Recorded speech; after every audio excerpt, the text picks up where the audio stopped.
Hello बच्चों, let's see the question. So the question says appearance of hidden character in some progeny of F2 population indicates. तो बेटा बात करेंगे हम लोग मेंडल के फर्स्ट लॉ के बारे में, that is law of segregation.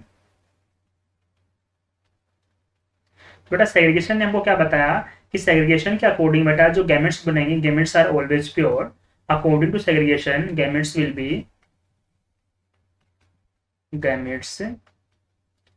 Will be always pure. Always pure हमेशा बेटा कैसे रहेंगे वो गैमेट्स? प्योर रहेंगे. क्यों रहेंगे बेटा? कि जब भी हम लोग जानते हैं कि जीन से क्या बनेगा, गैमेट का फॉर्म, जब भी जीन जो होगी बेटा वो ट्रांसफर की जाएगी गैमेट के अंदर, तो हमेशा दोनों में से एक एलील ही एक गैमेट में ट्रांसफर होगी और दूसरी एलील बेटा दूसरे गैमेट में ट्रांसफर होगी.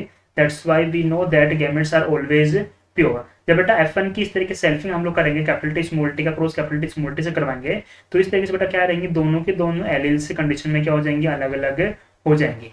और जब बेटा इनका आपस में क्रॉस होगा बेटा तो क्या बनेगा F2 के अंदर, capital T capital T capital T small T capital T small T और स्मॉल टी इस तरह का हमारे पास में F2 जनरेशन अपीयर होगी. अब देखिए कि F1 के अंदर सिर्फ और सिर्फ टोल बन रहा था बेटा, लेकिन F2 के अंदर टोल किस तरह ड्वार्फ पी बन रहा है. ये प्लांट कैसा बनेगा बेटा? ड्वार्फ. क्लियर? यानी कि बेटा जो करेक्टर F1 में अपीयर नहीं हुआ था वो करेक्टर F2 के अंदर भी अपीयर कर रहा है. इसका रीजन क्या हुआ? इसका रीजन ये हुआ कि बेटा कि जो सेग्रीगेशन हुआ, सेग्रीगेशन की वजह से प्योर गैमेट्स बने और जिसके रिजल्टेंट ही जो करेक्टर F1 में अपीयर नहीं हुआ था वो करेक्टर भी F2 के अंदर अपीयर करेगा.